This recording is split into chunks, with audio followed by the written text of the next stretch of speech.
effectively due to microscopics of your model. If you have p-wave, you see there's a number of different options. I want to comment on the last one because we're going to come back to that. And that is this, the last one here, because you see there's two solutions. Well, actually there's four of one, but let's concentrate on the C direction one. So these are the mixed spin, the ones that sit with spins like this for the spin triplet. So here you can have both of these, because this is a two-dimensional reducible representation. That means that your solution can keep any linear combination of these two. That means that the px and the py are degenerate, so kx and ky are fully degenerate. So at Tc, it will pick any. When you go slightly below Tc, it will have to choose something. And that what it chooses, I'm coming back to that in one or two slides, is rather interesting. But before that, let's look at one other one. In hexagonal symmetry, the D6H group. So this would, for example, be graphene. Bismuth selenide, which is a topological insulator, if you think of it as a two-dimensional system. So again, here the all possible solution can have the spin singlet ones and the spin triplet ones. We have the S wave here. But now, actually, the D waves are degenerate. They belong to a two-dimensional representation. And the simplest way, I think, to think about that is to say, well, I have something that's six-fold symmetric, and you telling me that I need to fit a four-fold symmetric order parameter on that. It's really hard to fit something that's four-fold symmetric on something that's six-fold symmetric. And the way group theory deals with that and say, well, I'm going to shove both D-wave solutions to a two-dimensional irreducible representation, so have physics figure out which one we choose. So that's why they sit in a two-dimensional representation here. So the dx squared minus y squared and dxy are degenerate. And yes, and there's a number of triplet ones too. Sorry, yeah. This is you have plotted there the three-dimensional part of the irreducible representation. So the two-dimensional would be a subset. Yes. Sorry. Yes. I'm so used to thinking about two-dimensional superconductors. Yes. So I'm saying, okay, so the symmetry D6H, but let's think about it in 2D. But in principle, for example, you can have if you have a Kc dependence, the Kc would come in some of them. And if you don't have a Kc dependence, for example, these two representations will never happen because they are zero. They have a node in the plane. So you can still work with these three, with group theory in 3 dimensions, even if you have a 2D superconductor, or think about it in 2D. If you have the superconductor, as in the case of the arsenides and the underdome, being underneath an orthorhombic transition, underneath a magnetic transition, then you need to start with your symmetry set of the magnetic group theory, the magnetic group symmetry, all of that, and then live within that. Yes. So what you do in practice, say, okay, so which symmetry did you have exactly above Tc? Yes. And you start with that group, and then you consider which pairings can you get out from that. And then you can say, okay, my parent state is not going to break any symmetries, or it can break some additional symmetries. But so would you use the one of the crystal lattice, or also the one of the magnetic lattice? Everything. If you're doing it properly. Yes. Now, this has a very interesting implication in the arsenides, because as you go from underdoped to overdoped, you go from superconductivity and orthorhombic magnetic to tetragonal non-magnetic. And if you think it's the same type of superconductivity, that has implications on which symmetries you're breaking, I presume. Yes. So I haven't looked on that in detail, okay, but yes, it would have. Yes. In a lot of these groups are, of course, rather, if you go and look at them, they are rather. You can usually find an irrep that is about the same in 2 different groups, and for some of them.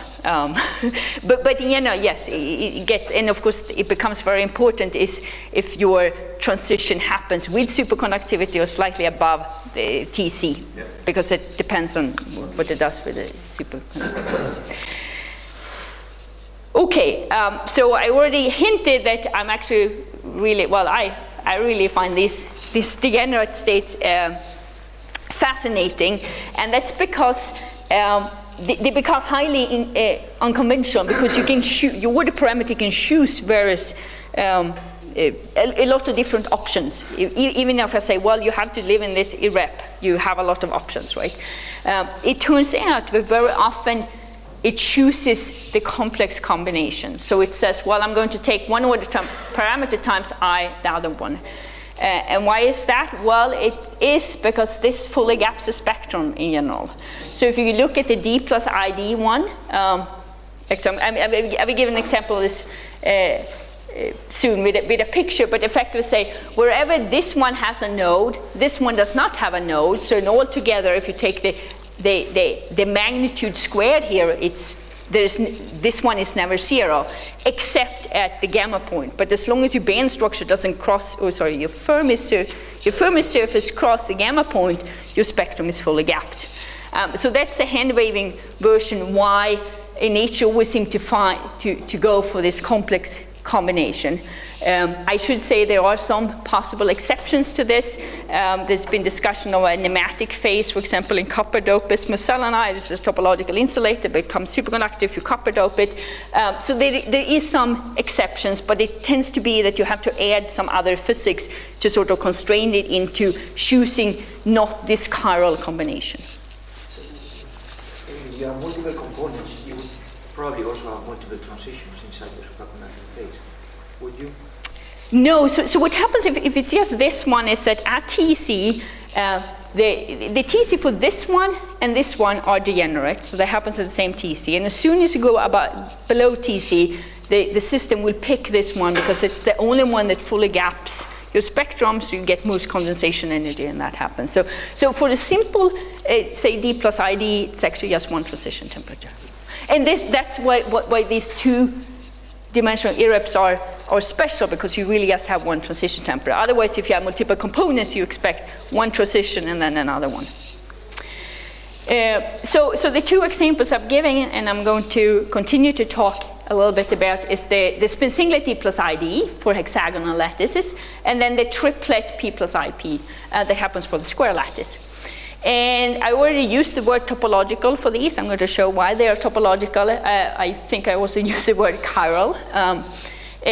Chiral could mean it just breaks time reversal symmetry. You could also associate with it has chiral edge states. I actually don't know quite what the official definition of chiral is, but these are often called chiral superconductors. And here chiral means topological. They break time reversal symmetry. And the easiest way to see that is that this order parameter is inherently complex. Remember with the superconducting condensate, there's always a phase, but you can always choose a phase if you just have one superconductor, so the phase is real, so the order parameter is real.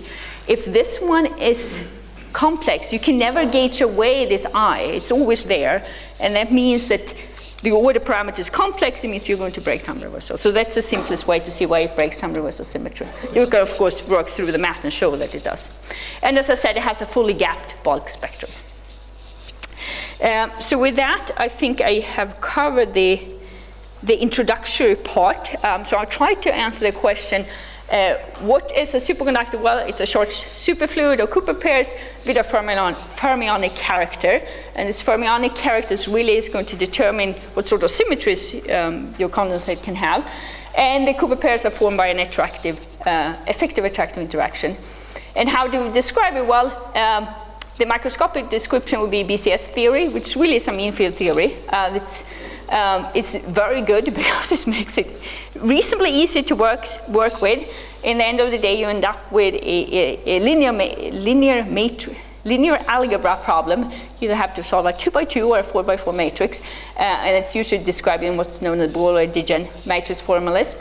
And I talked a little bit about how we can think about the symmetry of the order parameter, and we really have to use group theory to sort of dig into what are the possible states. So that ends the first part, where I haven't really touched on topology, but I touched on superconductivity. So before moving into topological superconductivity, are there any more questions on this?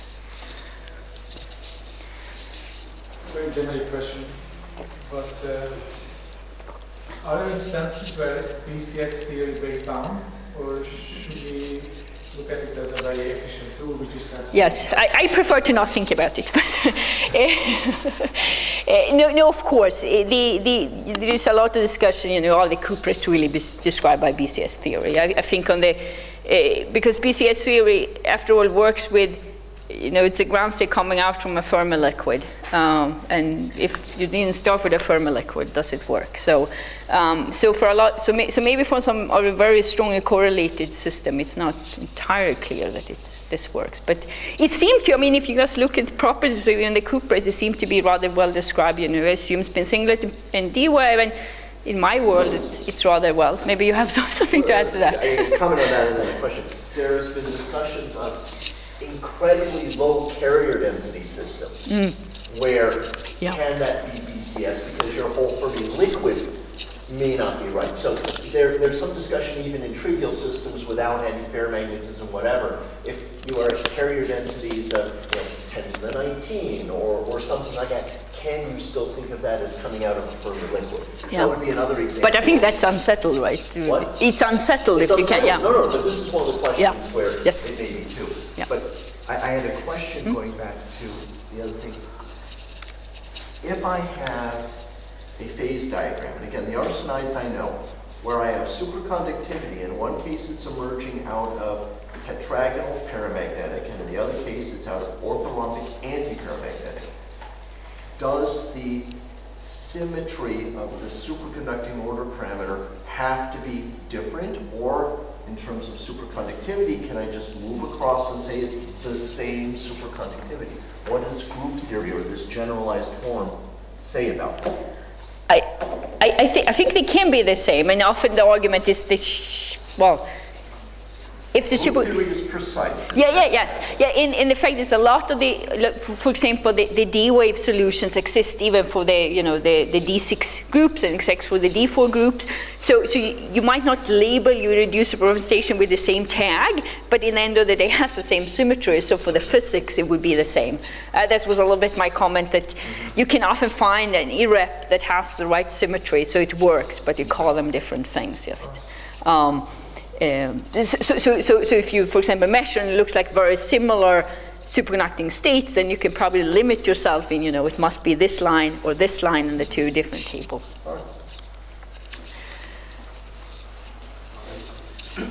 What about the situations where there is no inversion symmetry in the crystal lattice? Yeah, so then you pick one of the groups that doesn't have the inversion symmetry. I'm trying to think. You will also, sorry, I'm blanking now, but so I'm going to talk a lot now coming up with spin-orbit coupling. So if you add that, or if you don't have inversion symmetry, you will start mixing spin and orbital space. So this clear distinction I did with the spin on one part and the spatial properties gets entangled. But overall, it has to be odd. But it's harder to break it down. It gets more complicated to express.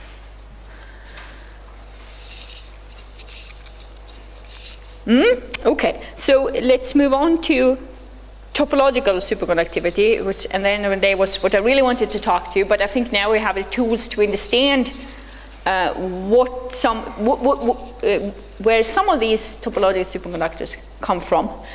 So this is going to be two parts. I'm going to cover the Chiral superconductors, which we already touched on, and now I hope you understand where they're coming from. They're coming really from group theory, actually. And then I'm going to cover something related, but slightly different. This is so-called spinless superconductors, which has these Majorana fermions that I'm sure that you probably heard about at this point, even if you don't work in this field. But before we dive into the superconductors here, let's just recap a little bit from this morning in maybe a slightly different way, or the way that I like to colloquially speak about topology. So there's a very simple question you can ask yourself. So we have band theory, right? It's been around since the 1930s eventually. It's wonderful. It describes metals and insulators and everything in the normal state essentially, as long as it's not strongly correlated. And the question is there anything else? Have band theory missed something?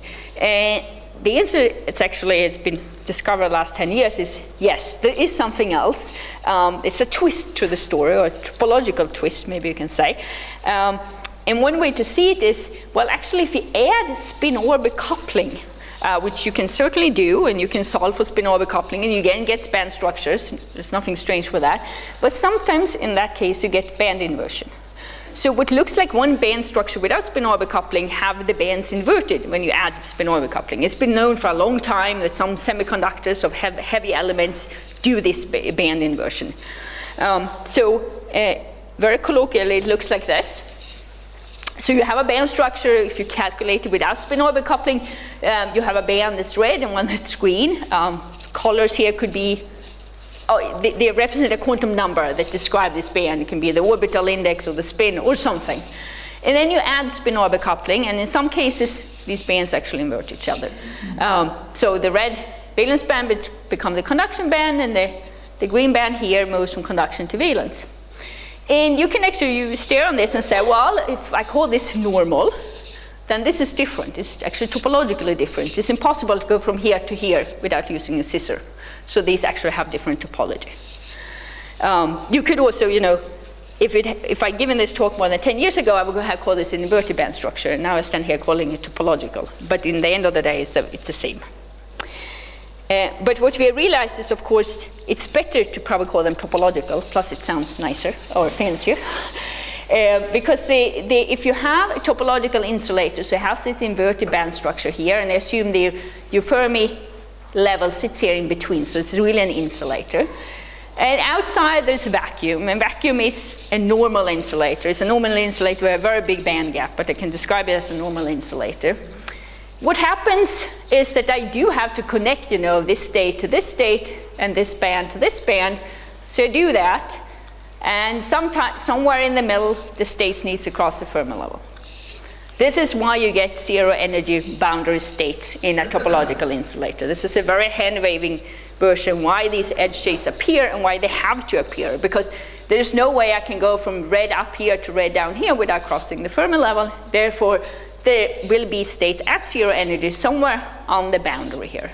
If the boundary is your first atomic layer or the third atomic layer, that depends on the macroscopics of your surface, but they are going to be there somewhere.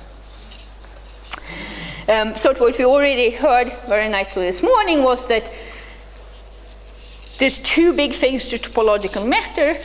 One is that they have a bulk topological invariant, some mathematical number that we need to calculate, or we can calculate, that classifies the topology. And this number does not change with any small perturbation. As a consequence, there will be these protected boundary states. At any boundary to another topological region, often we consider the material next to vacuum. Vacuum is always trivial. But it could also be a topological superconductor sitting next to an S-wave superconductor, which is a trivial state. So any boundary to another regime, another material that has another topological invariant. And this is what we heard this morning is known as the bulk boundary correspondence. And more specifically, it says that the number of boundary states is equal to the change of the topological invariant at the boundary. And we're going to see this actually happen for the d+id superconductors in a little bit. So the number of bound states will give you actually a change of topological invariant. So you can either, if you're lazy like I am sometimes, you can either calculate topological number, or you look at the edge state and you calculate how many you have, and you can use this correspondence and you know the answer to the other one. Okay, so this was generally about topological matter, and I'll show how this works for insulators. But I was supposed to actually cover superconductors, but thankfully topological insulators are about the same as topological superconductors. This might be very strange if you just hear me saying that insulators are the same as superconductors. One is insulate and one conduct electricity really extremely well. But the thing is, of course, they have the same band structure. They have the same low energy excitation spectrum, or as to say, the same sort of excitation spectrum. So for example, in the insulator, you have two bands. In the superconductor, you also have two bands. Remember the quasiparticle relationship here. Plus sign is the upper band, minus sign is the lower band. So in a topological system, you just get this edge state crossing the band in both cases. Of course, in the superconductor, this is your quasiparticle excitation spectrum, and then there's a whole condensate of Cooper pairs floating around. And that's going to have consequences for what it means to be topological, but we can use the same theory for the superconductor as for the insulators. So in that sense, my job is very easy. I can just say, you listened this morning, and then you know what a superconductor is. It has some fun twists, so I'm going to try to go through those.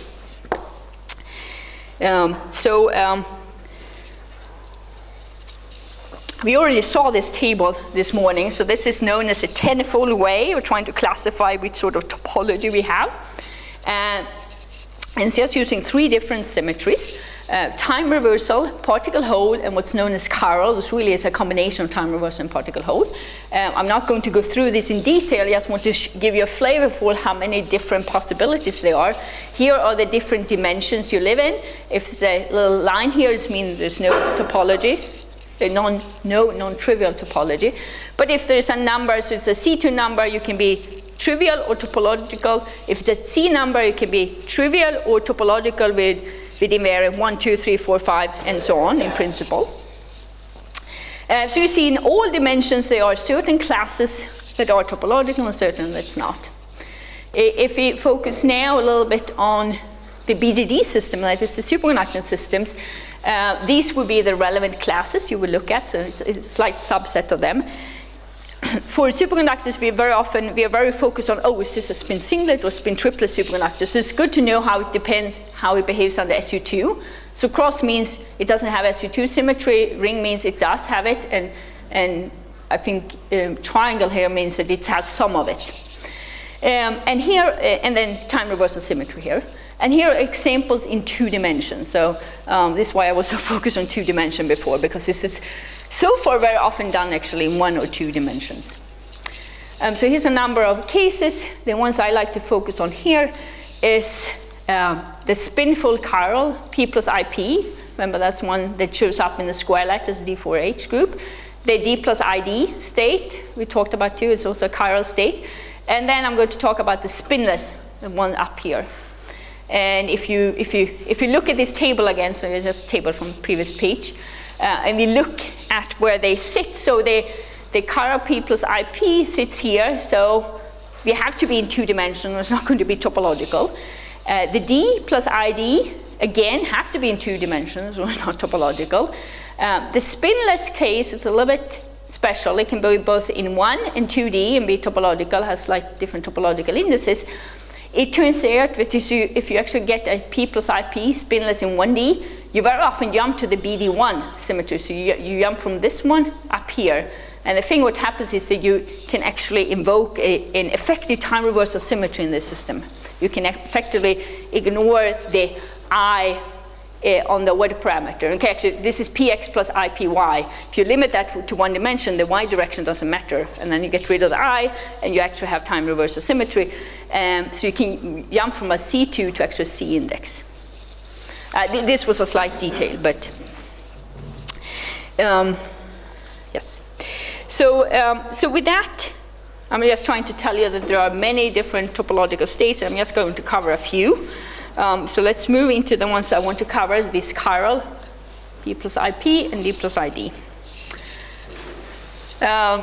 So again, spin singlet, D plus ID, and P plus IP.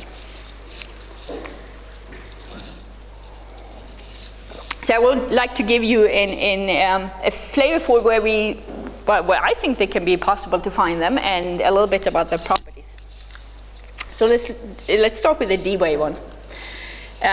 So how do we get D-Weyl? Well, one way I already touched on was that we can work with strong repulsion. So if you think you have a very strong Coulomb repulsion, and you say, well, it lives mainly on site, so strong Hubbard U, and you're near half filling, then this virtual hopping for the antiferromagnetic state is going to give you spin singlet pairing. The electrons are going to sit like this, and they prefer to jump in the spin singlet version.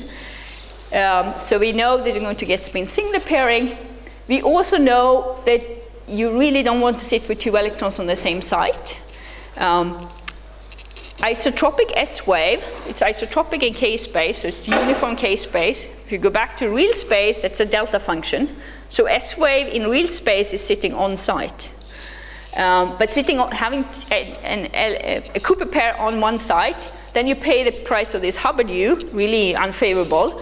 So it means you're not going to have S wave pairing. So what do you do? Well, I force it to be spin singlet, and the next best thing I can do is D wave. Yeah. I'm confused by your S wave is on site. Is this in some very rigid lattice model? Because if I think of an S wave Cooper pair, I have a whole coherence length to spread it out. Yeah. So this is a bizarre statement to me. Yeah. It's a little bit hand waving, but it's saying, well, if you insert the order parameter really is isotropic in K space, and a Fourier transform is going to sit on site. But it is. I think in the Cooper it's because they have the coherence length is shorter. Rates, that's fine. Yes. But if you just think of Mercury, or I mean something boring, I think that's S wave, but I don't think we think of it spatially on the same side. No. But then you actually have to have some K. Technically, for it to work out math-wise, you have to have some K dependence. But yes, this argument is essentially say, well, the coherence length is very small. Let's try to work with that. Fine. So if you're living in that limit, why? Yeah. So take this as sort of a hand-waving motivation to why we should find D-wave superconductors. And why is it D-wave, not G-wave or any higher? Well, you want to gain as much condensation energy as possible. And you gain condensation energy by not having nodes, or at least as few nodes as possible. So if you can't be fully gapped, at least having just two nodes as D-wave has, 4 nodal, but 2 nodal lines, it's the second best thing you can do. So that's why it will generally be D-wave. Okay, so you have that, and now if you say, okay, I have this type of physics, strong correlations, and I'm sitting on my 2D hexagonal lattice, or also triangle that would work, then I'm actually forced into this spin singlet d+id pairing, because the 2 D-wave solutions are, as I said, they are degenerate. They belong to the same irreducible representation. So math, essentially group theory, is going to give you, well, a little bit of physics saying that you want to gain condensation energy, is going to give you this d+id state. So in that sense, it comes very natural out from group theory that you get this superconductor. So where could we find it? Well, one possible example is, it's also the thing that's simplest to think about in terms of hexagonal or honeycomb lattices. So the graphene has this honeycomb lattice, as you're aware of, with 2 sub-lattice sites, A and B. The first brilliance are also in hexagonal. So you look at the band structure, has these Dirac cones here that everyone talks about. But if you actually go up a higher doping, there's this saddle point here. And this saddle point actually gives you a logarithmic divergent density of states at rather high doping levels. As far as I know, no one's really been able to dope that far, but preserving the graphene structure. But this is divergent density of states. Ordering really likes density of states. So this could go, well, it could become magnetic or a charge sensitive wave or something, but it could also become superconducting. So if you look at superconducting channels, which sort of order would you find here? Well, there's been a number of works trying to use different things. We use strong interactions, but you could also use weak interaction within a perturber RG or functional RG, and they all find this d+id solution. So here I actually draw it out with the dx squared with the nodes like this, and the dxy with the nodes like this. And this is actually an FRG diagram showing that close to this what's called a Van Hoff singularity, so sitting here. It's likely it's d+id, possibly with some coexistent spin density wave. On the flanks, it's d+id or possibly F wave. But the d+id shows up very general in this model. And for those of you that might have heard about this twisted bilayer graphene, if you believe that's coming from strong interactions, and if there's with strong Hubbard interaction, this would actually be the most favorable state you will find in this material too, a d+id state. And I should say the physics might very well be very similar here, because in the twisted bilayer graphenes you get a little peak in the density of state due to the twist, the Moiré pattern, and it's not unreasonable to think that actually physics would be rather similar to what's happened at this Van Hoff singularity in just one layer. Okay, so this is an example where we could possibly find this d+id state. Here are some other materials that might be chiral d+id superconductor, a number of materials. This one I think is very prominent, strontium, platinum, arsenate. But a number of other ones, I'm sure the list is actually longer at this point, but there is a number of them. Most of them are probably, if you haven't worked on it, you might not have heard about them. But there's probably more. If you look at materials with hexagonal symmetries, where you think, say, are strong correlated materials, and you think they're superconducting, then I think it's very likely they're going to be d+id superconductors. What's giving you your strong correlations? In the sense that I think of many hexagonal materials that are superconductors, but probably none that's